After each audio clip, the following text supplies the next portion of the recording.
Temps d'arrêt, le podcast sur l'art et la science du coaching, animé par Coach Frank, présenté par Très Bon Point. Bienvenue à Temps d'arrêt.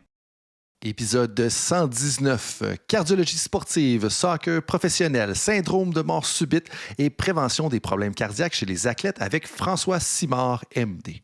Bonjour tout le monde, c'est Coach Frank qui est avec vous. Mon intention avec Temps d'arrêt, c'est de déconstruire tout ce qui touche de près ou de loin à l'art et la science du coaching. Je fais ça parce que ma mission personnelle, c'est de contribuer à la performance et au bien-être de tous les intervenantes et intervenants francophones en sport et activité physique. C'est donc la mission numéro 1 du podcast. Mais c'est aussi une mission que je tente d'accomplir en tant que professeur en kinésiologie à l'Université du Québec en Outaouais et comme conseiller au développement des entraîneurs et des professionnels qui œuvrent dans des contextes de performance. Si tu es une nouvelle auditrice ou un nouvel auditeur de Temps d'arrêt avec Coach Frank, je t'invite à t'abonner et évaluer le podcast sur ta plateforme préférée. Pour les auditrices et auditeurs loyaux de Temps d'arrêt, je te dis merci. Puis je t'invite à suivre le balado sur les médias sociaux en commercial Coach Frank PhD en un mot. Et de cette façon-là, tu seras un ami. En partageant à un ami, ça va prendre 5 secondes et ça va contribuer à ton développement ainsi que celui du système sportif. Pour l'épisode d'aujourd'hui, quand je vous dis qu'on touche à tout ce qui touche de près ou de loin à l'art et la science du coaching, on est un peu plus loin. Mais si tu fais partie d'une équipe de soutien intégrée, donc tu es kinésiologue, physiothérapeute, médecin du sport, coach, peut-être préparateur mental, préparatrice mentale. Bref, si tu es dans une équipe de soutien intégré, dans le sport de haut niveau, ça va certainement te parler parce qu'aujourd'hui, mon invité, c'est François Simard.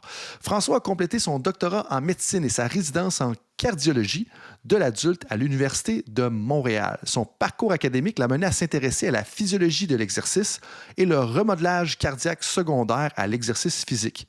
Il a donc complété sa formation en échocardiographie cardiaque à l'Institut de cardiologie de Montréal et en résonance magnétique à la Royal Brompton Hospital, qui est située à Londres, au Royaume-Uni. Il a finalement réalisé une surspécialisation en cardiologie sportive et réadaptation cardiaque à l'Hospital Clinic de Barcelone en Espagne, ce qui l'a amené à faire un stage fellow, cherchez le mot exact, avec le Barcelona FC, oui, l'équipe de soccer en Europe. Il travaille actuellement comme professeur adjoint de clinique au département de cardiologie non invasive de l'Institut de cardiologie de Montréal et en réadaptation cardiovasculaire au Centre EPIC. Donc, l'épisode d'aujourd'hui, si tu es intéressé par la santé physique des athlètes, ça va certainement te parler, encore plus si tu es impliqué dans le soccer ou les sports d'endurance comme les sports cyclistes, les sports de natation ou les sports de course. Ceci étant dit, cet épisode est présenté par Très Bon Point, une équipe avec les pieds sur le terrain et la tête dans les bouquins qui offre à la communauté sportive de l'accompagnement individuel, des ateliers de groupe et de la recherche appliquée à leurs enjeux. Alors tout le monde, je vous dis merci d'être avec moi dans l'aventure de Temps d'arrêt et je vous souhaite un bon podcast avec François Simard, MD. François, bienvenue à Temps d'arrêt. Merci de prendre du temps dans ton horaire chargé pour venir discuter de cardiologie sportive. Merci de l'invitation, je suis très heureux d'être là. On est heureux de t'avoir. Là, cardiologie sportive, j'imagine que c'est pas le travail qui manque, là, considérant les ramifications du système de santé. On rentre pas dans le système de santé aujourd'hui, on se concentre sur le volet sportif. Comme là, la cardiologie sportive, puis je lisais les différents travaux puis les différentes publications auxquelles tu as participé dans les dernières années. Puis je pense que tu fais l'argument sur l'idée que ça devrait être connu davantage comme spécialité. Pourquoi est-ce que ça devrait être connu davantage à tes yeux? Bien, parce que les athlètes, euh, les gens qui s'entraînent de façon régulière là, et de prolonger pendant plusieurs années, de façon intensive, vont développer des adaptations cardiaques qui sont tout à fait adéquates, nécessaires et désirées, hein. On veut augmenter nos performances, on va être le plus vite, le plus fort, bon, peu importe c'est quoi notre discipline. Euh, et bon, le cœur va avoir un remodelage secondaire à cet entraînement-là. C'est ce qui est désiré. Par contre, parfois, le remodelage cardiaque qui est induit par l'entraînement, on se rend compte que est-ce qu'il est purement favorable ou est-ce qu'il est purement bénéfique pour l'athlète? Est-ce qu'à long terme, il y a des effets néfastes à ça? Ce sont des questions qui ont commencé à émerger là, je dirais dans les dernières 10-20 ans, 10-20 dernières années, là, et La réponse, je ne l'ai pas encore, hein, puis je pense qu'il n'y a personne qui le sait exactement, mais n'empêche qu'on se rend compte que, il y a des adaptations cardiaques qui, à long terme, on se demande, on se pose au moins la question, est-ce que c'est totalement bénéfique? Est-ce que ces athlètes-là auraient besoin ensuite d'une surveillance plus spécifique? Et à l'inverse, s'ils développent certaines de ces adaptations-là, est-ce qu'on devrait carrément les arrêter de faire, certaines disciplines? Est-ce que c'est dangereux même pour eux? Donc, encore une fois, je n'ai pas la réponse à ça, mais la cardiologie sportive, c'est notamment un de ces champs d'intérêt, ce développement-là et ce remodelage cardiaque induit à l'entraînement. Puis l'autre champ d'intérêt, évidemment, ben, c'est tout ce qui est dans la prévention, donc c'est-à-dire la prévention autant des événements cardiovasculaires durant les sports, dont la mort subite, là, dont je suis sûr on va discuter dans- dans l'entrevue, mais aussi des athlètes qui sont de plus en plus âgés et qui ont parfois des conditions cardiaques préexistantes. Puis qui là viennent me consulter en me disant, mais c'est quoi, qu'est-ce qui est permis? Qu'est-ce que je peux faire avec ma condition actuelle? Est-ce que je peux me pousser à faire un demi-marathon? Ou est-ce que je dois faire juste un 5 kilomètres? À quelle vitesse?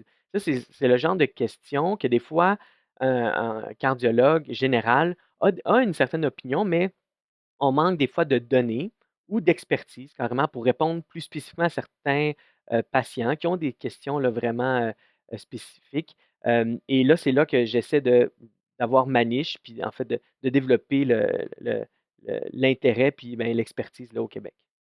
Puis, ce que tu viens de dire là, tu sais, quand tu parlais des conditions préalables, puis là, j'ai peut-être pas le bon langage médical que tu as, mais tu sais, quand tu parlais des conditions préalables, c'est important tu sais, de le prendre en considération. Puis c'est une question d'expertise, mais c'est aussi une question d'expérience jusqu'à un certain point. Moi, il y a un de mes collègues, justement, puis un de mes amis qui est médecin à l'hôpital Montfort. Moi, dans ma maîtrise, tu sais, j'ai fait des études de cas, puis je valorise beaucoup le N est égal à 1. Puis je sais qu'on veut pas généraliser des choses à partir du N est égal à 1, c'est-à-dire à partir d'une expérience ou d'une histoire qui est anecdotique, mais des fois, d'avoir de l'expérience avec différents cas, ça nous permet quand même d'avoir une perspective ou d'une idée de dans quelle direction on peut aller. Donc là, si j'ai bien compris, il y a un enjeu, des conditions préalables, puis qu'est-ce qu'on peut faire à partir des conditions préalables qu'on a en tant que personne, juste de par la façon dont on est fait. Et de l'autre côté, il y a le fait qu'on pense que l'entraînement sportif va amener un remodelage qui est généralement positif, mais jusqu'à un certain point, ça peut être négatif. Là, je sais qu'on ne sait pas exactement qu'est-ce qui peut être négatif, puis ça, c'est dans mes mots, mais est-ce qu'on a des pistes? Parce que moi, tu me dis ça, puis j'en parlais avec des collègues en préparation de notre conversation ce matin, puis je me disais, hey, c'est fou pareil, hein? Comme on peut s'entraîner à un point où est-ce que la façon dont notre cœur va changer, en fait, c'est négatif. Donc, ça peut être. En fait, ça peut amener des risques en tant que tel, puis on le voit un peu dans l'actualité. Fait que moi, te ramener à ça, puis jusqu'où est-ce que tu. Puis va jusqu'où est-ce que tu peux aller là-dedans. Mais moi, ça m'intéresse de peut-être donner des pistes, de voir comme, OK, qu'est-ce qui peut être négatif dans le remodelage notre cœur va subir suite à l'entraînement? C'est ça, c'est un sujet effervescent. Là, tu sais, il y a beaucoup de papiers qui sortent encore dans les dernières années à ce sujet-là. Euh, En simple, ce que je peux dire, premièrement, principalement là, les exercices purement cardiovasculaires, là, vraiment là, tu sais, le cardio, là, en guillemets, c'est-à-dire les disciplines d'endurance, le vélo, les triathlons, marathons. Ces athlètes-là ont une demande, un débit cardiaque, hein, la quantité de sang qui est pompée par minute, là, ont une demande de débit cardiaque qui est extrêmement élevée sur des longues périodes. OK? Et le cœur, pour s'adapter à ça, ce qu'il va faire, c'est qu'il va se dilater, il va grossir pour pouvoir accommoder plus de sang à chaque battement et donc il devient plus efficace. Fait que ça, c'est l'adaptation positive à ça, puis c'est ce qui est désiré et c'est ce qui fait que les performances augmentent chez ces athlètes-là. Un des exemples que je donne souvent, c'est qu'on a, par exemple, étudié, pas moi personnellement, mais il y a un groupe, le français, qui a étudié des cyclistes du Tour de France, qui sont des gens hyper entraînés, qui font des distances incroyables là, à chaque année. Et ils ont étudié leur cœur en échographie, puis les mesures de leur cœur, puis la force aussi de leur cœur, si on les prenait hors contexte, là, euh, on aurait dit, ben, ces gens-là sont atteints d'une maladie qui s'appelle la cardiomyopathie dilatée. Hein, parce qu'il y a des gens OK. qui ont des problèmes génétiques ou familiales, ou des fois c'est malheureusement une cause inconnue, mais leur cœur se dilate de façon inexpliquée, perd en force, puis on appelle ça une cardiomyopathie dilatée. Puis ça, c'est une maladie cardiaque, puis il faut traiter ça avec des médicaments et une certaine surveillance. Mais là, ces gens-là, à force de s'entraîner, ils développent des modifications ça mime. C'est pareil. C'est juste que si tu n'as pas vu la personne à qui tu as fait cet examen-là, mais là, tu peux essayer de mettre en contexte puis comprendre, ah oui, c'est probablement à cause que c'est de l'adaptation extrême, hein, chez des gens qui font vraiment du cyclisme là, à un très haut niveau. Mais là, on a observé ça, mais qu'est-ce que ça veut dire dans 20, 30 ans chez ces athlètes-là? Qu'est-ce que ça l'implique? Est-ce que finalement, c'est totalement réversible? On pense que oui, là, en très forte majorité, ça va se renverser, mais il y a certains athlètes qu'on s'est rendu compte que c'est pas complètement revenu à la normale une fois qu'ils ont arrêté leur entraînement. Finalement, mais est-ce que ça représente un risque pour eux? Est-ce que à plus long terme, est-ce qu'ils sont à risque de certains événements cardiovasculaires? Là, la question reste entière. Ça, c'est un exemple. L'autre exemple que je donne souvent, c'est des gens qui, aussi quand on s'entraîne, les parois du cœur, le muscle va s'hypertrophier, va s'épaissir. Et il peut s'hypertrophier de façon assez conséquente. Là, habituellement, il y a quand même certains barèmes qui ne devraient pas chevaucher le domaine du pathologique, donc le domaine où est-ce que c'est dangereux. Mais certains athlètes, surtout des catégories sociodémographiques, là, comme surtout les hommes, l'origine afro-américaine, puis des disciplines, là, encore une fois, d'endurance surtout, ben, ils vont développer tellement un épaississement important que, encore une fois, si je le prenais dans un autre contexte, je regarde le cœur, puis je me dis, mais cette personne-là, elle est atteinte d'une cardiomyopathie hypertrophique, qui Hmm. est associée à des risques de mort subite. Là, ça, c'est bien décrit, malheureusement. C'est pas tout le monde qui est c'est pas tout le monde qui a une cardiomyopathie hypertrophique qui est à risque de mort subite, mais il y a un lien entre les deux, puis ils sont suivis par des spécialistes justement pour ça. Donc, quand les athlètes développent des adaptations aussi extrêmes, ben, la question est entière, ben, est-ce que finalement c'est tout favorable? Pour l'instant, on n'a pas encore de données pour nous dire, ah non, il y a une ligne claire où est-ce que là, tout à coup, c'est dangereux, on doit arrêter. Mais c'est là où est-ce que moi, je rentre en ligne de compte, je rentre en jeu, où est-ce que j'évalue l'athlète, je lui discute de mes trouvailles, je lui discute de qu'est-ce que c'est l'état de la science actuellement, c'est quoi son risque? Puis bon, ben, après ça, il décide est-ce qu'il continue de s'entraîner à un aussi haut niveau ou est-ce qu'il veut prendre un moment de recul ou en tout cas tu sais, de diminuer l'intensité de ses entraînements pour voir ben, justement est-ce que c'est complètement réversible ou est-ce qu'il y a quelque chose sous-jacent qui a l'air de vouloir persister. Puis, si je comprends bien, c'est que c'est pas nécessairement, comme tu dis, une ligne tranchée, mais c'est plus une question de probabilité. À un moment donné, il faut voir que, OK, s'il y a une cardiomyopathie dilatée ou il y a une cardiomyopathie hypertrophique, si j'ai bien Oui, utilisé les termes, bien sûr. comme dans ce cas-là, il y a des risques qui sont peut-être plus présents ou il y a plus de risques ou il y a, il y a plus de risques pour l'athlète. Mais là, moi, ce qui m'intéresse là-dedans, puis on va revenir au syndrome du mort subite parce que ça a été définitivement d'actualité dans la dernière année et demie là, pour plusieurs raisons puis plusieurs cas. Mais moi, ce qui m'intéresse beaucoup dans ce que tu viens tout juste de dire, c'est OK, on ne sait pas s'il faut mettre l'athlète de côté, s'il faut qu'il arrête et tout ça. Puis ça, c'est en bout de ligne, c'est pas à l'entraîneur, c'est pas au physiothérapeute de gérer ça. C'est pour ça qu'il y a des cardiologues sportifs. Mais moi, ce qui m'intéresse, parce que quand tu disais ça, je pensais à un entraîneur de triathlon. Mais je me dis, hey, qu'est-ce que lui, il faut qu'il prenne en considération? Connaissant que dans son sport, il y a une cardiomyopathie où les chances sont que les athlètes développent une cardiomyopathie dilatée, mais qu'est-ce que l'entraîneur ou le kin ou le médecin du sport doivent prendre en considération quand ils travaillent avec des athlètes qui sont susceptibles de développer ça à travers les années? Ah, c'est une autre excellente question parce que, il n'y a aucun, consensus sur, quel devrait être notre niveau de surveillance de ces athlètes-là. Est-ce qu'on devrait être proactif? Est-ce qu'on devrait essayer d'investiguer, pour détecter précocement ces changements-là? Ou est-ce qu'on devrait, plutôt seulement attendre qu'il y ait des symptômes? Hem Encore une fois, pourquoi est-ce qu'on en fait, les 2 visions. La première, c'est si on décidait qu'on est très proactif puis qu'on réfère systématiquement ces athlètes-là puis qu'on essaie de les dépister, ben, le problème, c'est qu'on va, des fois faire des trouvailles, qu'on ne s'attendait pas, et qui auraient probablement eu jamais aucun impact dans la vie de l'athlète et là, tout à coup, ben, ça crée des inquiétudes. C'est peut-être même que l'athlète va décider d'arrêter de faire son sport alors il y aurait jamais eu de problème associé à ça, hein.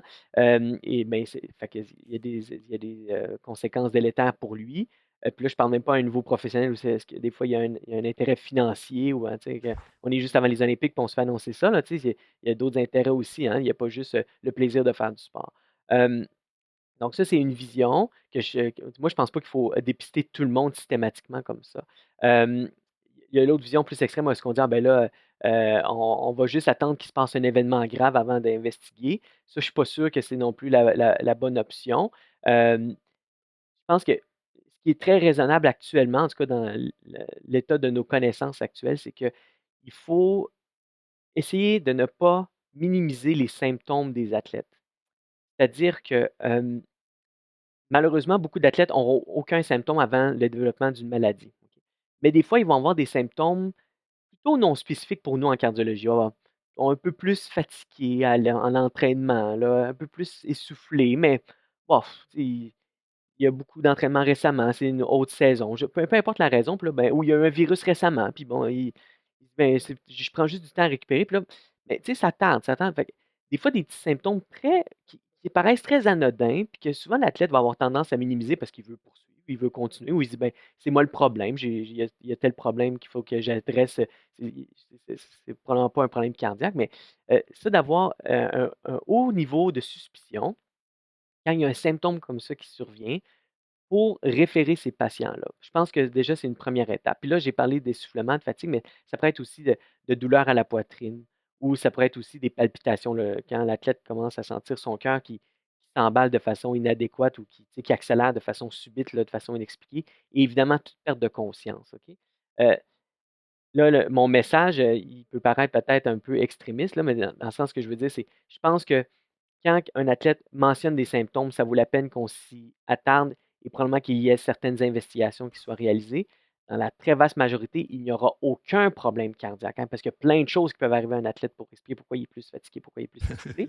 Mais n'empêche que en- le fait d'avoir certains symptômes, on devrait avoir un plus haut niveau de suspicion, puis peut-être un peu plus s'attarder sur ces athlètes-là et les investiguer. Mais en fait, je dirais que je pense que tu es un peu sévère envers toi-même dans le sens que je pense pas que c'est extrémiste du tout. Parce que ce qui serait extrémiste, c'est de dire, OK, dès qu'on est dans une équipe de haut niveau, au soccer, on fait passer des ECG à tout le monde, par exemple. Ça serait extrémiste. De l'autre côté, c'est comme, OK, on travaille pas avec un cardiologue sportif. Là, ce serait un peu plus extrémiste. D'être entre les deux, je pense que c'est intéressant. Puis, donc, si je comprends bien, bon, il y a le côté fatigue, il y a les palpitations, il y a les pertes de conscience. Peut-être juste faire un recap des symptômes. Parce que moi, ce que je vois, puis en fait, de deux points. Le recaper les symptômes, mais c'est là que je pense que ça devient particulièrement important pour des entraîneurs ou des organisations de haut niveau d'avoir une équipe de soutien intégrée compétente. C'est-à-dire que si on a un kinésiologue qui est conscient un petit peu de ces éléments-là, bien, quand notre préparateur physique, notre préparatrice physique va être autour de la séance d'entraînement, va voir qu'un athlète, il y a eu un virus, ça fait 3 jours qu'il y a des palpitations ou 3 jours qu'il est fatigué. Donc, si on a une équipe de soutien intégrée qui est éveillée, ou même ce qu'on sait qui se passe dans certaines équipes juniors majeures, dans les équipes de la Ligue nationale de hockey, dans les équipes de haut niveau, tu as un médecin du sport qui est là. Mais si on a des spécialistes autour qui sont éveillés, bien, c'est là qu'eux peuvent prendre la décision puis dire, OK, là, ça semble anodin ou ça semble anormal, et là, on devrait référer et ou investiguer davantage ça. Puis c'est là que je pense que des fois, juste le fait d'avoir cette conversation-là, toi puis moi aujourd'hui, je pense que ça devrait être un éveil pour tous les spécialistes qui travaillent autour des équipes sportives puis de dire, OK, comme la cardiologie sportive, c'est important. Puis si l'athlète est fatigué puis il y a des palpitations puis qu'on est à un haut niveau puis que c'est un athlète qui a 83 de VO2 max, je donne un exemple, ben là, il faut se poser des questions. Là, comme là, je parle pas de notre VO2 max à toi puis moi, à moins que tu me surprennes puis tu me dises que tu as des révélations au choc. Puis je serais curieux. On espérait. Mais je pense que c'est un élément important. Puis c'est là que la synergie entre tous les différents spécialistes devient important, puis d'avoir un bon fil de communication. C'est primordial. Pour revenir sur les symptômes, là, moi, je pense que ceux qui devraient nous mettre la puce à l'oreille, là, c'est comme vous avez mentionné, fatigue, essoufflement, douleur thoracique, palpitations, étourdissement ou perte de conscience, là. Ça, c'est vraiment là, des symptômes cardinaux qu'on dit en cardiologie, là. Fait que, habituellement, il faut, je pense qu'il faut avoir un niveau de suspicion, là, en tout cas, au moins de s'assurer qu'il n'y a pas de problème cardiaque réel au niveau de l'athlète. Puis, l'importance de l'équipe autour de l'athlète, elle est primordiale, hein, parce que je suis persuadé, je suis pas impliqué dans des équipes là, au niveau professionnel nécessairement. Là. Je me fais référer des patients, mais moi, je suis pas dans le day-to-day en bon français. Là. Mais je suis persuadé que si l'athlète a un symptôme, il ne va pas aller en parler au médecin le lendemain. Il va en parler probablement à son coach, euh, la nutritionniste à côté, parce qu'il s'en fatigué puis il ne comprend pas, puis il dit, peux-tu modifier mes affaires? En tout cas, je ne sais pas, mais fait que si tout le monde est conscientisé à cet enjeu-là, et c'est pas quelque chose de normal, puis c'est pas quelque chose d'anodin, mais là, après ça, on peut référer l'athlète de façon adéquate. Puis l'autre chose, là, je ne sais pas comment c'est vu par les athlètes, mais il y a quand même une littérature qui décrit que les athlètes hésitent à en parler parce qu'ils ont peur de se faire retirer de leur sport, ils ont peur de finalement découvrir quelque chose de grave parce qu'ils sont, puis là, c'est ça, en ce moment, admettons qu'ils sont en pleine haute saison, la compétition s'en vient. Là, c'est pas le temps de me faire arrêter pour me dire, ah ben là, attends, prends une pause. Fait que ça, c'est un des enjeux de la cardiologie sportive actuellement, là, moi, avec les athlètes, c'est d'essayer de leur assurer une investigation, quand elle est nécessaire, vraiment le plus rapide possible, avec les limitations que j'ai dans le système de la santé, là, mais euh, parce que, tu sais, de dire à un athlète, ben écoutez, ton examen, ton échographie, ça va être dans 6 mois. En attendant, il faut que tu arrêtes de faire tes activités. Je veux dire, c'est comme impensable, là, tu sais. Puis je pense que la plupart ne m'écouteraient pas de toute façon si je leur disais ça. Mais je pense que c'est un frein à la consultation, hein. Euh, Plein d'enjeux là, aux freins à la consultation chez les athlètes, mais ça, c'en est un. Je pense que c'est la peur de se faire dire, ben, finalement, tu dois arrêter, puis là, qu'il y ait des délais, puis que là, ça nuise à la performance ou à la compétition qui s'en vient. Fait que c'est là tout le travail d'équipe. Si on identifie rapidement le symptôme, avant que ça devienne peut-être même très inquiétant, là, ben, on fait nos investigations, puis on rassure l'athlète ou on trouve peut-être quelque chose, mais il y a des, des moyens ou il y a des traitements ou des précautions à prendre, puis ben, l'athlète peut quand même continuer son activité, là. Moi, ça reste une très, très, très petite minorité d'athlètes que je dois complètement arrêter de faire leur sport, là. Mhm, Dans mhm. la réalité, là, actuellement, c'est bien un ajustement de quelques semaines, quelques mois, puis après ça, ben, c'est rentré dans l'ordre, puis ils peuvent recommencer.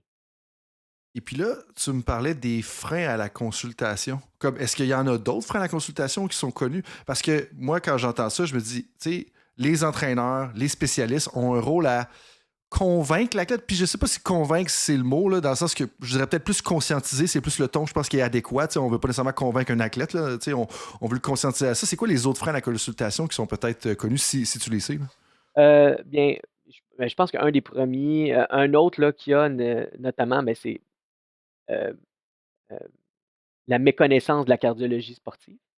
Puis je pense que ce podcast-là est très important pour ça parce qu'il y a beaucoup de gens qui ne savaient même pas qu'il y avait des gens qui s'intéressaient à ça de façon plus spécifique, là, à les référer et qui ont un intérêt à justement à ce que les investigations de l'athlète soient un peu plus accélérées parce que ben, il y a un contexte particulier, alors plutôt qu'il soit malheureusement pris dans tu sais, le gros bassin là, tu sais, de la clientèle qui est malheureusement là, tu sais, très lourde là, dans le système de santé en général, là. Mhm. Fait qu'il y a ça. Bon, la peur de se faire retirer du sport. Puis, ben, les équipes, comme vous dites, faut pas, comme tu dis, c'est pas de convaincre l'athlète, mais de voir que le médecin, en tout cas, tu sais, des fois, je pense que le cardiologue sportif, pour avoir travaillé dans, tu sais, mettons en Europe, là, où est-ce que fallait donner le OK à l'athlète. Est-ce qu'il peut participer à un sport? Oui, non, hein, c'était beaucoup plus régulé qu'ici.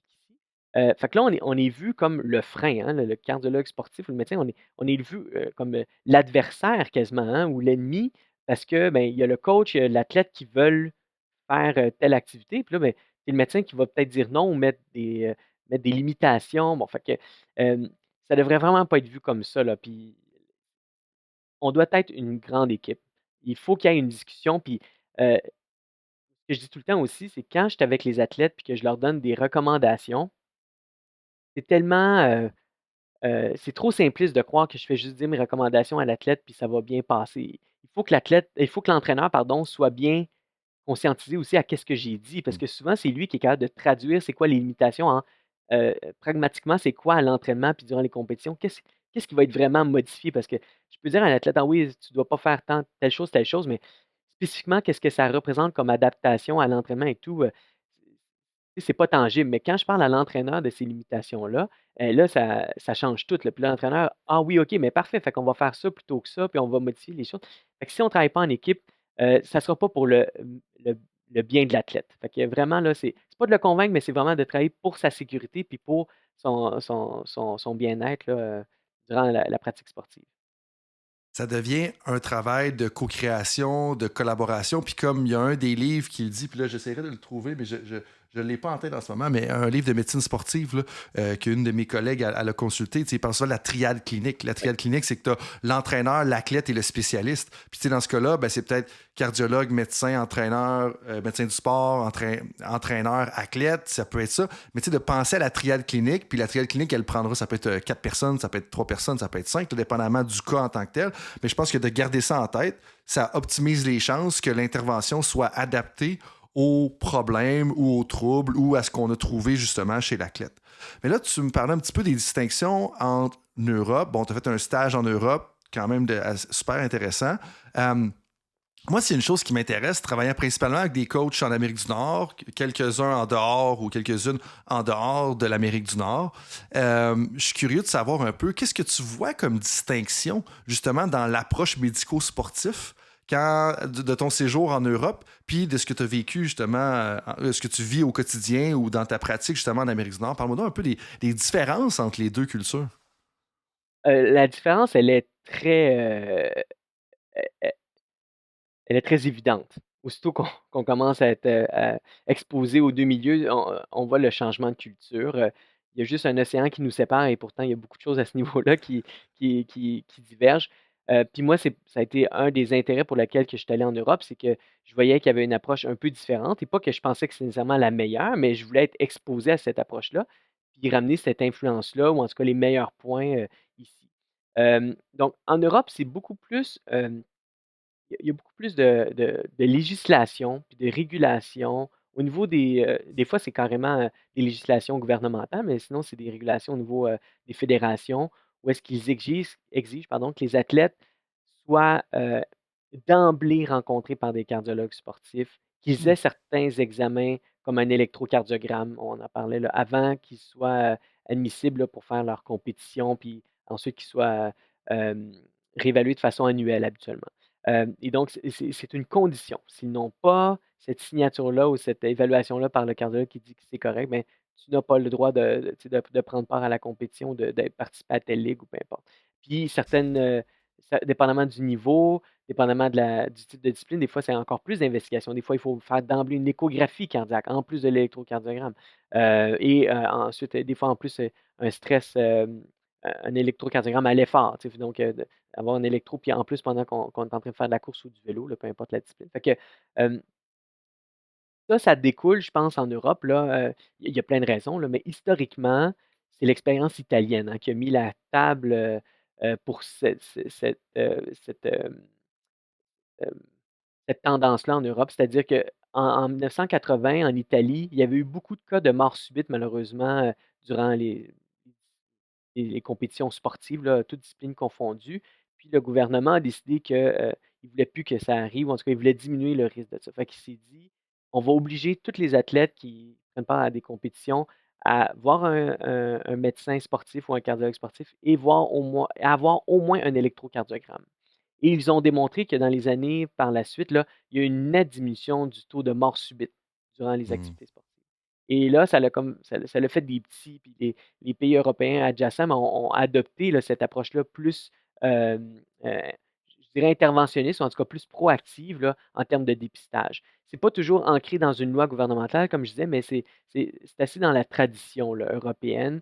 Puis, il faut le dire aussi, ils ont un certain, ils ont un accès au système de soins, puis des coûts des soins de santé qui ne sont pas les mêmes qu'en Amérique du Nord, hein. Fait que ça coûte pas la même chose d'investiguer un athlète et faire un électrocardiogramme en Europe versus en Amérique du Nord parce que les médecins gagnent moins cher, le coût de l'électrocardiogramme est un peu moins cher aussi pour l'expertise. Donc là, en Amérique du Nord, c'est pas cette approche-là.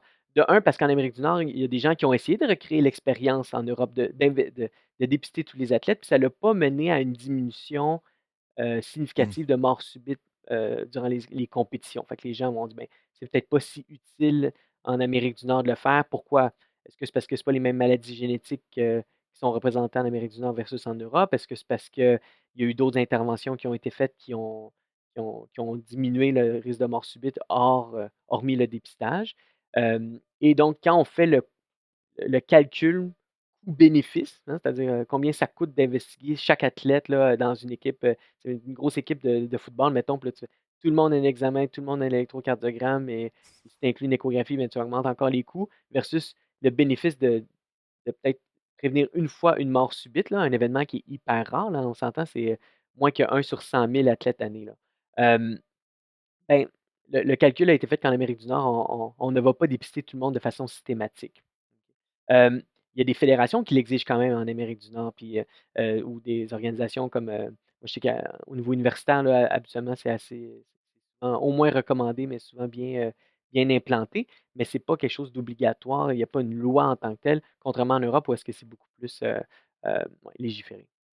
Puis, des fois, je pense que, tu sais, pour le commun des mortels, on pense qu'investiguer, c'est nécessairement mieux, mais c'est pas tout le temps le cas. C'est une perte d'argent, c'est une perte de temps. Puis, en fait, ce que tu as dit un petit peu plus tôt dans la conversation, c'est aussi, on va induire du stress chez la personne. Donc, la personne, elle va être préoccupée. Et là, ça a d'autres ramifications qu'on pense pas. Fait que je pense que c'est intéressant d'entendre, de dire, hey, comme, oui, c'est quelque chose qui t'intéresse, mais il ne faut pas juste investiguer pour investiguer. Tu sais, ça ne veut pas nécessairement dire que ça va nécessairement, sauver plus de monde, puis en plus, il y a des effets contre-productifs à l'utilisation des ressources temporelles ou financières pour des choses qui, en bout de ligne, n'amènent pas de gros changements. Oui, c'est ça. Puis justement, Effectivement, même, je rajouterais juste le point qu'effectivement, même si j'avais euh, un fonds monétaire infini, OK, on pourrait quand même se poser la question sur est-ce que ça vaut la peine de dépister tout le monde parce qu'il y a ces autres enjeux-là. Est-ce que je vais trouver certaines anomalies qu'on ne sait pas comment les classer, puis ça va créer de la fausse inquiétude?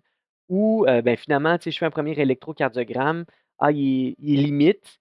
Donc là, je dois mettre l'athlète en arrêt le temps que j'obtienne un autre examen de confirmation. Puis là, c'est peut-être limite.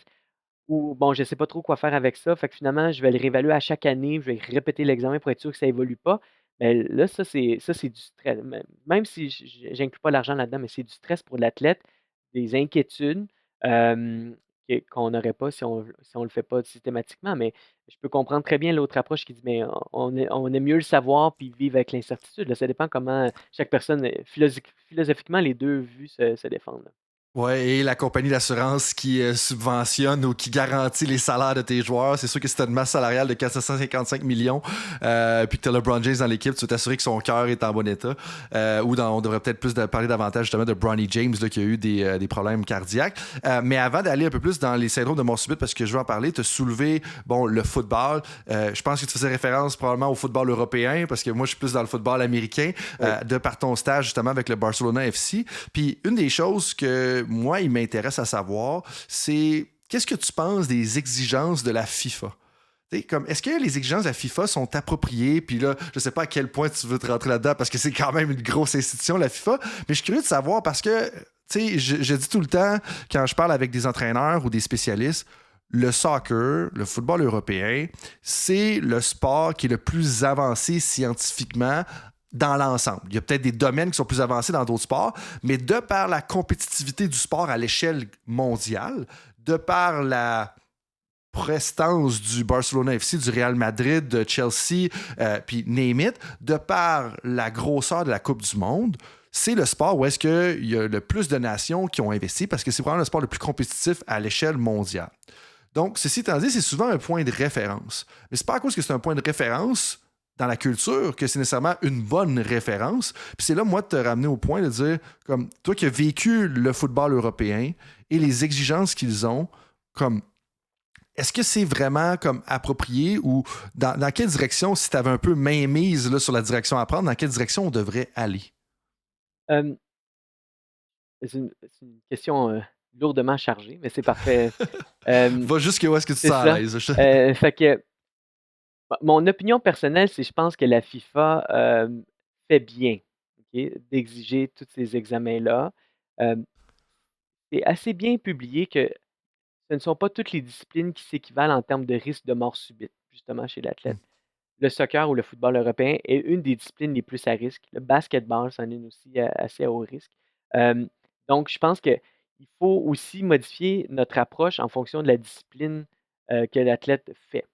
Puis je pense qu'on peut. Il y a les extrêmes, on pourrait dire ben, le risque de mort subite au bowling versus le football européen, c'est clair qu'il n'est pas le même.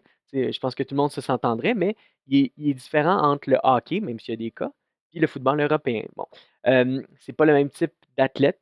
C'est pas non plus, hein, tu sais, puis il y a beaucoup plus, d'athlètes, internationaux, là, au football européen. Fait qu'il y a plein de types de mutations génétiques potentielles qui divergent selon les continents versus, le hockey qui est bon, un continent ou deux, mettons, on va dire. Fait que c'est différent. Fait que je pense que la FIFA fait bien. Elle est certainement très proactive en lien avec les événements qu'ils ont eu dans le passé, puis qui sont toujours des événements marquants et qui font une mauvaise presse au sport, hein. Les gens se disent: «Mais coudonc, c'est les athlètes les plus, entraînés, les mieux nourris, puis là, il arrive ça», tu sais? Mais est-ce que le sport, c'est dangereux? Le sport, c'est pas dangereux. Il y a tellement de bénéfices au sport. Je veux dire, faut surtout pas retenir que le sport, est quelque chose de dangereux. Mais il arrive malheureusement, quand on s'entraîne à des très hauts niveaux, il y a un risque de mort subite qui est très faible, mais qui est présent. Puis là, ben, quand on est un organisme comme la FIFA qui a beaucoup d'argent, qui a des athlètes de très haut niveau, je pense que c'est la moindre des choses que d'essayer d'améliorer leur sécurité. Puis, ben, considérant le nombre de cas qu'ils ont eu, d'être proactif comme ça, je pense que ça se justifie. C'est sûr qu'il va y avoir du monde qui vont dire: «Ah, mais ça, ça réussit pas à prévenir tous les événements». Puis, tu sais, il y a eu des événements, pas cet Euro-ci, mais le dernier Euro, il y a un joueur, tu sais, qui est mort subitement. Fait qu'il va toujours avoir malheureusement des cas qu'on ne pouvait pas dépister, OK? Puis, mais, hem, d'être plus proactif, surtout dans une population à risque comme les joueurs de football européen, je pense que c'est adéquat. OK, mais c'est super intéressant. Puis, tu sais, je pense que aussi, quand on parle des athlètes de pointe, il y a tout l'entraînement, toute la nutrition, mais il ne faut pas aussi sous-estimer les impacts des activités connexes des athlètes. Voulant dire que oui, on les regarde puis on les idolise, mais je suis sûr que tu as entendu des histoires, puis je pense pas qu'on a besoin de rentrer là-dedans, mais on peut garder ça plus vague. Puis moi, je vais le garder plus vague, mais dire comme, c'est pas vrai que les athlètes tous les athlètes, 100% des athlètes de haut niveau, le samedi soir, ils prennent juste un verre de vin, puis ils vont se coucher à 10 heures à tous les soirs. Tu sais, il y a tout un rythme de vie, des fois, qui va venir avec ça, qui peut être plus associé aussi peut-être nécessairement aux vedettes musicales, mais il y a des choses comme ça, des fois, qu'on ne parle pas publiquement, mais qui ont certainement un impact sur la santé cardiaque et le stress qui a été imposé sur le système cardiaque de l'athlète à travers les années et les décennies, dépendamment de sa carrière. Et là, justement, plongeons dans le syndrome de mort subite. Tu sais, comme selon ta. Parce que, pour une personne comme moi, c'est peut être difficile de comprendre la physiologie ou qu'est-ce qui se passe derrière tout ça. Fait que, d'un, j'aimerais ça peut-être juste si tu peux peut-être nous synthétiser qu'est-ce qui se passe. Puis justement, est-ce que tu es capable peut-être d'interpréter ou qu'est-ce que tu as compris un peu des syndromes? Mettons le cas de mort subite qu'il y a eu lors de la dernière Coupe du Monde ou l'Euro, là, je ne suis pas sûr exactement qu'est-ce que tu as dit. Comme, qu'est-ce qui s'est passé comme un petit peu? Parce que, tu sais, je veux dire, c'est quelque chose de ça peut être traumatisant pour les gens qui sont autour, tu sais, comme parce que ben, c'est une mort et tout ça. Puis après ça, les gens, je suis sûr qu'ils se disent, hey, comme qu'est-ce que moi j'aurais pu faire de différent, tu sais. Puis je pense que de parler un peu de c'est quoi, puis qu'est-ce qui s'est passé, ça va permettre aux gens de peut-être être conscients justement de c'est quoi le rôle et les responsabilités de chacun. Et en bout de ligne, est-ce qu'on peut vraiment changer quelque chose là-dedans? Fait que je te lancerai peut-être la balle de façon très large, qui est probablement Oui. une moins bonne question que les précédentes, mais qui met la table pour une conversation qui je pense qui est très importante. Ouais, non, c'est une très bonne question. Fait que, ben, la mort subite. La mort subite, hein, c'est comme le cauchemar du cardiologue, hein, parce que ce que c'est, la survenue d'une arythmie ventriculaire, hein. Fait que, au niveau du cœur, il y a les oreillettes, l'étage du haut, puis les ventricules. Fait qu'une arythmie ventriculaire qui est désorganisée, et qui entraîne un collapsus cardiaque. Fait qu'il y a plus de circulation parce que le cœur, même s'il est en arythmie, il est plus capable de pomper du sang de façon adéquate. Fait que là, on fait un arrêt cardio-respiratoire, imminent, là, les quelques secondes qui suivent après ça. Hem, donc ça, c'est la mort subite. Et ça se définit comme étant la survenue d'une de ces arythmies-là, sans qu'il y ait de symptômes précurseurs. Il y en a qui vont dire, pas de symptômes avant 60 minutes, là, avant l'événement, mais en tout cas, vraiment, là, quelqu'un qui se plaignait de rien du tout, puis là, subitement, perd conscience comme ça et fait un arrêt cardio-respiratoire. Et ben, la mort subite dans un contexte sportif, ben, c'est évidemment soit un événement comme ça durant le sport, mais il y en a même qui, des fois, dans les définitions, vont dire, un événement qui survient, jusqu'à 12 heures après la compétition. Parce qu'il y a, Ah, OK. il y a un moment de régulation quand même après un gros effort, là, des fois, puis là, on remarque des fois la mort subite, mais un peu après la compétition. Fait que, donc c'est ça. Fait que la mort subite, c'est vraiment une arythmie ventriculaire, et qu'on n'était pas capable de prévoir, OK? Là, qu'est-ce qu'on peut faire? Ben là, on a parlé de toutes les stratégies de dépistage, là, que les gens, argumentent. Est-ce que c'est, pas que c'est fiable, est-ce que c'est efficace ou non? Est-ce que c'est, au niveau de la société, là, est-ce qu'on est capable de soutenir, de faire des tests de dépistage à tout le monde? Puis est-ce qu'on va être vraiment capable de prévenir des cas? Puis là, ben, effectivement, malheureusement, même des athlètes de football européen, parce que là, c'est ceux-là que j'ai vus surtout, mais qu'on investigue, là, d'après moi, là, tu sais, de façon vraiment, là, tu sais, très approfondie. malheureusement, il va quand même y avoir des cas qu'on ne pouvait pas prédire. OK? Hmm. Ça va arriver. Euh, et c'est pour ça que l'approche nord-américaine, actuellement, elle est un peu plus pragmatique dans le sens que, bon, on le sait que le sport, c'est protecteur. Ça a des bienfaits multiples, tu sais, multisystèmes, autant cardiovasculaires que partout ailleurs, là. Euh, et les gens, il ne faut pas décourager de pratiquer le sport. Et en général, là, tu sais, de l'activité sportive modérée, là, de faire du jogging quotidien et tout, là, c'est pas de ça qu'on parle. On parle vraiment là, tu sais, de l'activité de très haute intensité soutenue. Et tout. Bon, mais malgré tout, ça, bon, quand on fait de la très haute intensité, il y a un minime risque, mais présent, de mort subite. Donc, qu'est-ce qu'on doit faire pour protéger l'athlète? C'est quoi les meilleures stratégies? En fait, la meilleure stratégie, c'est ça qui a sauvé l'athlète là, lors de l'Euro, c'est d'avoir des équipes d'intervention bien formées et un accès surtout à un défibrillateur externe automatique. Moi, d'après moi, dans tous les, les stades, terrains de soccer extérieurs, terrains de football, les arénas, puis les centres commerciaux, tous les lieux publics en théorie. Là, tu sais, mais on devrait avoir accès aux défibrillateurs externes automatiques de façon très rapide, que ça soit bien identifié où est-ce que c'est, parce que c'est ça qui sauve réellement des vies. Parce que l'arythmie ventriculaire qui cause la mort subite, la façon de la régler, c'est de donner un choc pour renverser cette activité électrique-là, puis redonner une activité électrique régulière au cœur. Faire des compressions, c'est tu sais, le massage cardiaque en tant que tel, ça permet d'assurer une perfusion du cerveau tu sais, de sang, mais ça ne règle pas le problème sous-jacent. L'arythmie va Mhm. persister. Ce qu'il faut, c'est vraiment donner un choc. Fait que maintenant, dans les stades et dans les équipes d'intervention là, au niveau professionnel, c'est quelque chose dont l'emphase est mise de façon extrêmement importante parce qu'il faut que s'il y a un arrêt cardiaque, le défibrillateur soit rapidement amené sur le terrain à l'athlète et qu'il y ait un choc qui soit délivré.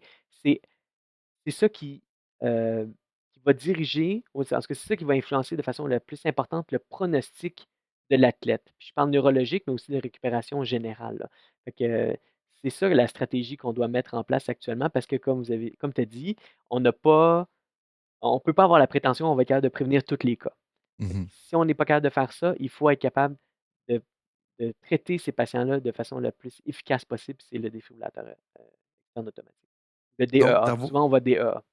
ouais, donc, d'avoir le DEA, puis les messages cardiaques, en fait, on fait juste maintenir la personne en vie ou minimiser les dommages qu'elle va subir suite à cette perte de conscience-là. Mais de l'autre côté, c'est que si on veut renverser le tout, je vais peut-être dire quasiment littéralement, ben ça va nous prendre le DEA. Mais Ouais. justement, comme tu parlais du cas Daniel Euro, moi, une des questions que je veux savoir, puis des fois pour un entraîneur ou juste pour la population générale, c'est quand même intéressant de savoir qu'est-ce qui distingue les cas, par exemple, de Damar Hamlin, qui, lui, s'est fait frapper, ou du moins qui est arrivé dans le football, que plein de gens connaissent, et peut-être justement du cas de, je pense que c'est Christian, il y a Christian Henriksen qui a eu ce Ouais. problème-là, justement. Fait qu'est-ce qui distingue un peu ces cas-là là, de point de vue cardiaque?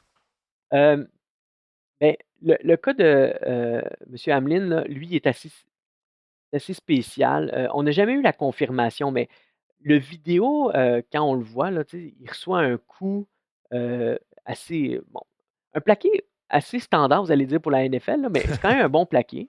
Euh, mais par contre, quelques secondes après, c'est là que son arrêt cardiaque survient.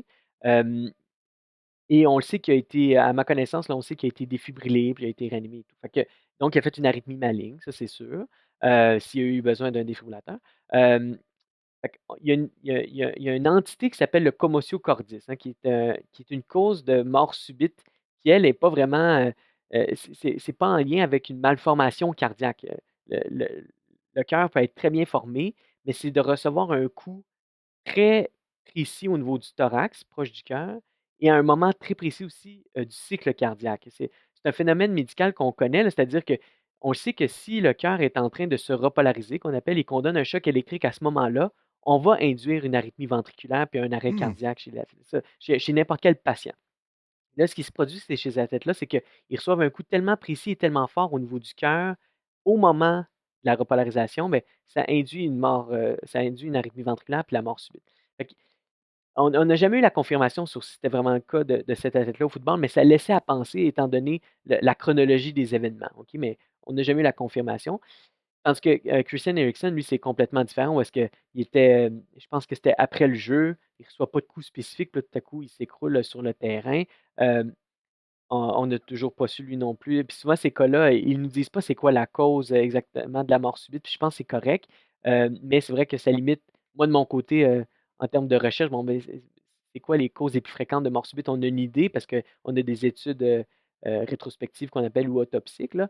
Mais ces cas spécifiques-là, on n'entend pas parler pour la confidentialité de la tête. Fait que c'est difficile des fois de spécifier ben, c'était quoi qui avait différent entre les deux. Mais lui, je pense que c'était beaucoup plus associé à soit une maladie génétique qu'on n'avait pas trouvé auparavant. Peut-être une maladie génétique qu'on n'a même pas encore trouvée exactement parce qu'il y a tellement de recherches en génétique qu'on les connaît pas toutes, là. Mais c'est ça. Mais visiblement, en sachant où est-ce il travaillait, pas il travaillait, mais il jouait en Italie. Fait que, ils sont très bien investigués, ces joueurs-là. Fait que s'il n'y avait rien détecté, c'est probablement parce qu'il n'y avait rien de détectable. Et malgré tout, c'est arrivé.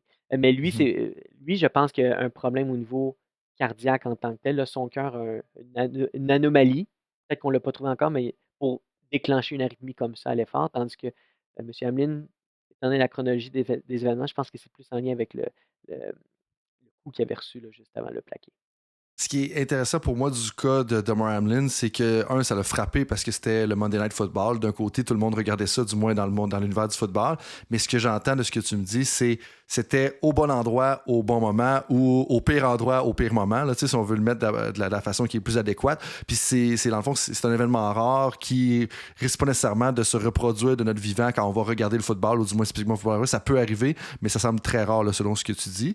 Oui. Euh, Oui, parce que la quantité de coups que les gens reçoivent, mettons, juste dans un match de football, puis ça arrive pas, là, tu sais, mais non, ça pourrait exact. arriver au baseball, hein, tu sais, une balle bien, tu sais, ça a Ah. été déjà décrit au baseball, au soccer aussi, une fois, un ballon là, sur le thorax très au mauvais moment, puis là, ben, ça survient. Fait que là, les choses pour prévenir ça, mais c'est les équipements de protection quand c'est possible et tout, mais il va rester un minime pourcentage qu'on ne pourra pas éliminer de risque. Et je ferai le parallèle avec la prévention des commotions cérébrales. Puis le parallèle, c'est que moi, ce que j'ai vu dans mon expérience, étant jadis un formateur pour la technique de plaqué pour Football Canada, c'est que si on enseigne bien la technique de plaqué, on peut voir une réduction de l'incidence de commotion cérébrale. Et là, si je prends le cas de Damar Hamlin, par exemple, mais si on utilise mieux notre casque, si on utilise mieux notre façon de plaquer, on approche les blocs ou le plaquage différemment, ben on peut potentiellement réduire les risques de ces blessures-là.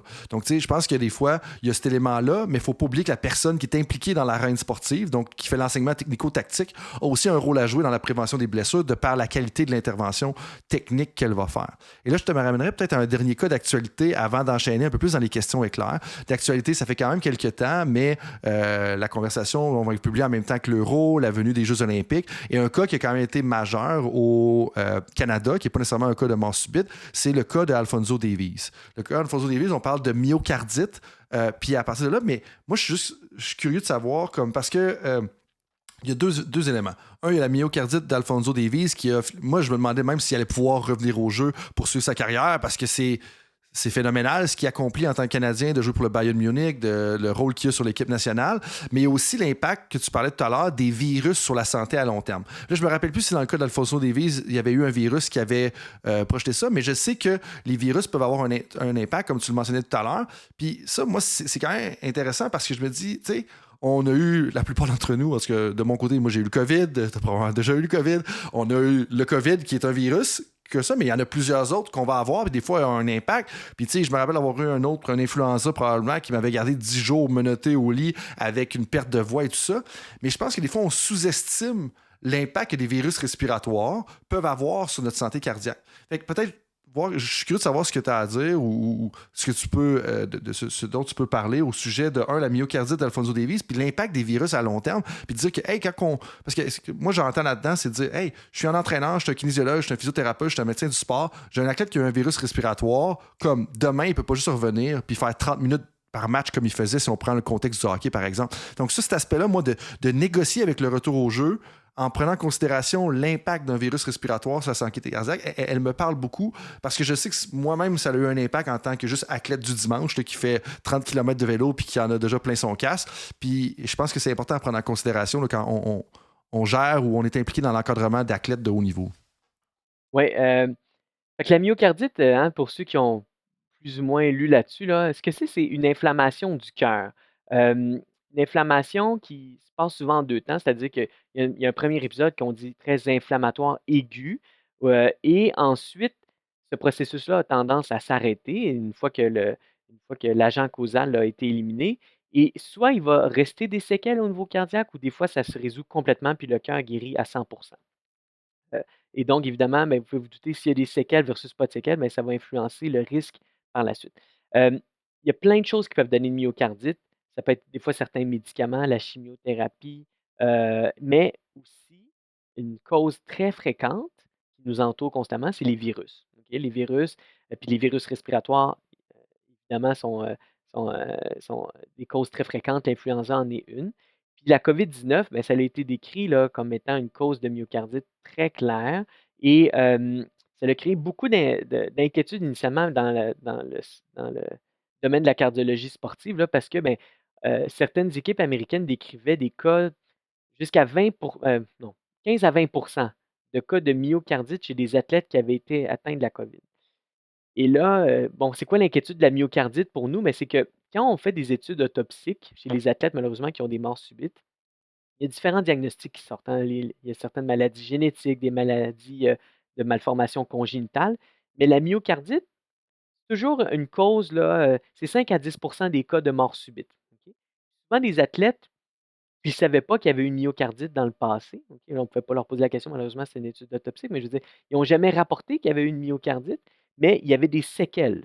Donc, ça veut dire qu'ils ont eu probablement un épisode d'infection respiratoire, un virus un peu rough.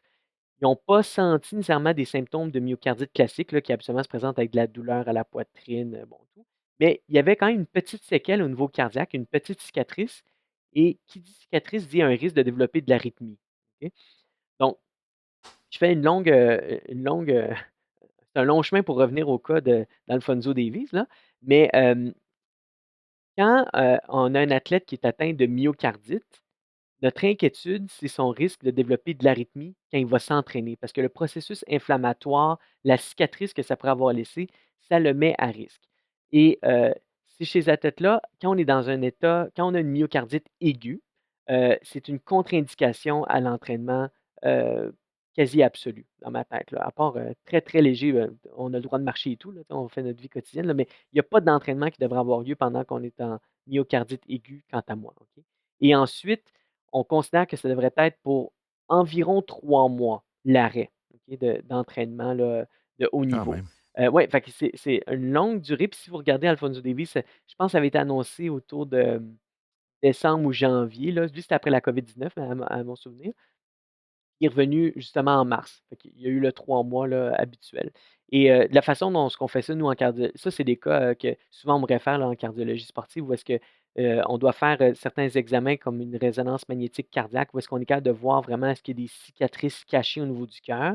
Puis en fonction de est-ce que tout est résolu ou est-ce qu'il reste encore des cicatrices, bien là, je discute avec l'athlète. Bon, ben, il faudrait peut-être attendre un autre, finalement, 6 mois avant de s'entraîner ou après 3 mois, tu peux déjà recommencer tes activités et tout. Mais c'est ça toute l'inquiétude autour de la myocardite. Puis effectivement, de ne pas banaliser des infections à certains virus là, qui traînent ou qui sont très fortes, là, la très vaste majorité, il n'y a pas de myocardite associée, là. La très vaste majorité.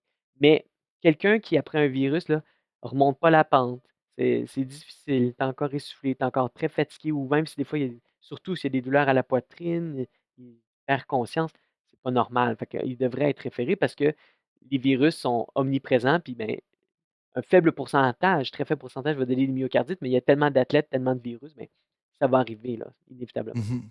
Puis ça, pour moi, c'est important parce que des fois, tu sais, j'aime la culture sportive qui nous dit comme, OK, regarde, même si tu te sens pas à 100%, il faut que tu persévères, il faut que tu fonces, il faut que tu essaies de t'améliorer. Puis il y a cet aspect-là avec lequel je suis en amour, littéralement, tu sais, puis qui vient aussi de mon passé un peu plus rural dans ma contrée lointaine de la Beauce, tu sais, puis la mentalité, puis la culture, tu sais, des fermes et tout ça.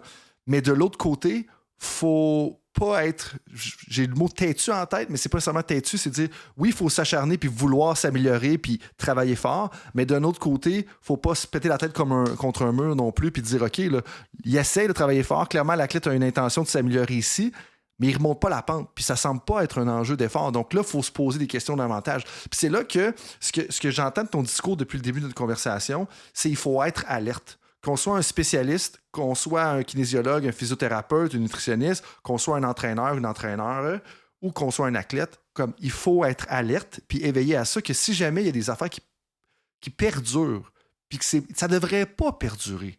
Là, il faut qu'il y ait un red flag qui lève. Puis là, moi, tu es arrivé avec ma dernière question, probablement, avant qu'on enchaîne dans les questions éclairs.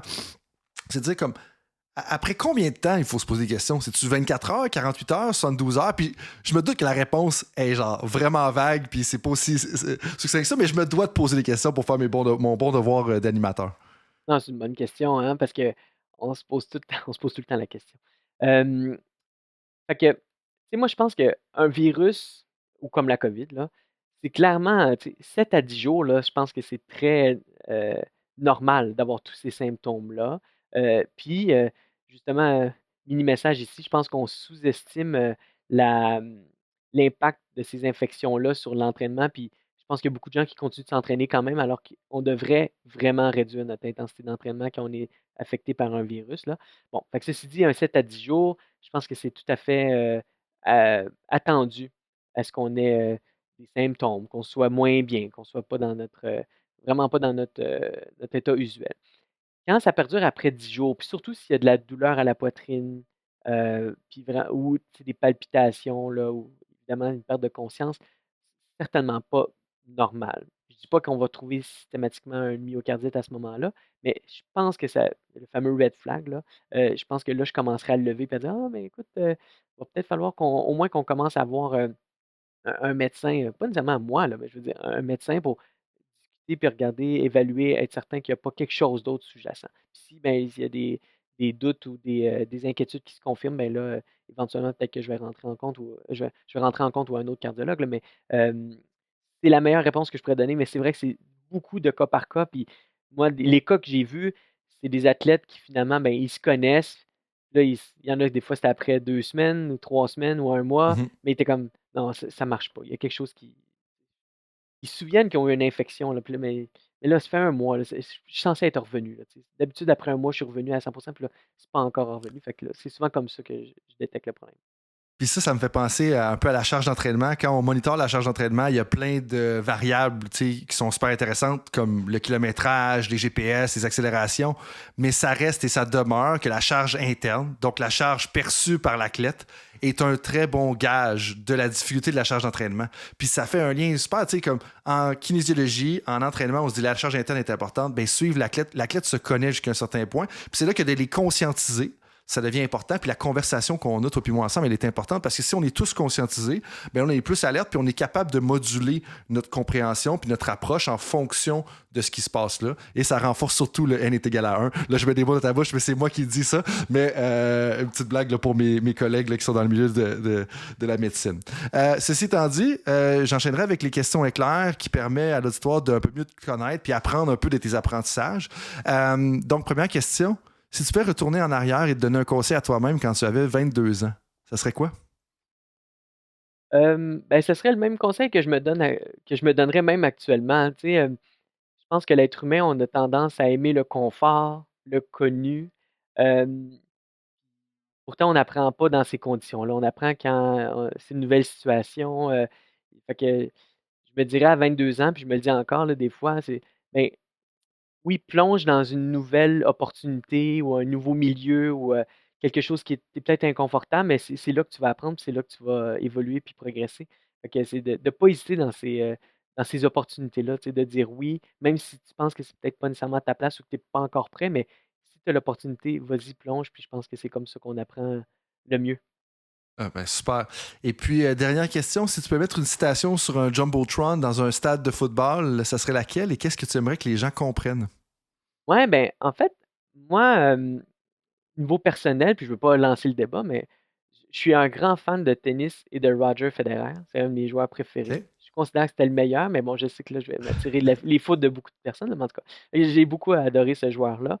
Puis il a récemment donné une conférence, là, sûrement que les gens ont vu ça là, dans une université, là, un discours qui était vraiment inspirant. Puis, mais une des phrases qu'il a dit, c'est notamment, là, c'est même les meilleurs joueurs de tennis gagnent à peine un peu plus que la moitié de leurs points. Hein. Fait qu'il ramenait l'importance, par contre, que c'est qu'on va faire des erreurs, on va rater des points, mais tu n'as pas perdu le match à ce moment-là. Fait que ce qu'il disait, c'est euh, oui, tu as perdu le point, mais continue d'avancer. C'est une des citations qu'il disait. Puis je pense que c'est comme ça que en tout cas, je sais pas comment je le phraserais exactement là, sur le panneau, là, mais je voudrais une phrase qui dit ça essentiellement. C'est comme tu vas pas toutes les avoir, tu vas pas toutes les gagner, les points, mais continue d'avancer, puis c'est comme ça que tu vas gagner, ou en tout cas, au moins que tu vas progresser. Fait que, quelque chose du genre. J'ai pas une phrase Puis, encore toute parfaite, mais quelque chose du genre. c'est déjà inspirant, puis je pense que j'invite les gens à aller voir le clip justement de Roger Federer. Puis si je me trompe pas, c'est quelque chose comme 54%. Il a fait le recap de sa carrière, qui est le plus grand joueur de tous les temps. Moi, je serais d'accord avec toi. Je pense pas que Novak puis Raphaël Nadal sont à ce point-là. Je sais que François Gagné, invité de l'épisode 95, est d'accord avec toi également. Mais tu sais, on se dit, le plus grand joueur de tous les temps a gagné 54% de ses points. Comme, Incroyable. c'est pas beaucoup là, quand tu penses à la domination qu'il a eu à travers sa carrière. Tu sais, comme il était dominant, et donc 54%. Et donc, dernière question, si les gens, peut-être je laisse le mot de la fin, et puis si les gens ont des questions sur la cardiologie sportive et où ils veulent un peu plus te contacter et tout ça, comment est-ce qu'ils peuvent te rejoindre? Habituellement, quand on a besoin de me voir, les gens, soit via leur médecin sportif, là, quand c'est des athlètes tu sais, dans des équipes ou des, soit via leur médecin de famille, carrément. Là, tu sais, ils me demandent en consultation. Moi, je travaille à l'Institut de cardiologie de Montréal, puis aussi au Centre EPIC, qui est comme notre centre de réadaptation cardiaque, qui est juste de l'autre côté du stationnement. Puis là, je vois les gens avec plaisir, là, tout, puis euh, on s'arrange pour évaluer leur situation puis leur donner les meilleurs conseils là, dans l'état des connaissances qu'elles sont en 2024. Parfait. Donc, François, on va inscrire ça dans la description de l'épisode. Merci beaucoup de ton temps. Merci beaucoup de ta clarté au niveau de la communication. C'est super facile de te suivre. Puis moi, je pense qu'on est tous plus alertes. À la suite de ce conversation-là, on va tous être plus alertes par rapport aux enjeux entourant la santé cardiaque des athlètes de haut niveau, mais aussi le syndrome de la mort subite. Là-dessus, tout le monde, je vous dis un gros merci d'avoir été avec moi pour un autre épisode de Temps d'arrêt et je vous dis à la prochaine. Salut tout le monde, c'est Coach Frank avec un petit rappel pour vous avant que vous partiez pour vos autres projets de la journée, que ce soit une pratique ou un entraînement. Est-ce que vous voudriez recevoir une petite réflexion de ma part par courriel? Est-ce que vous aimeriez ça vous faire challenger dans votre travail?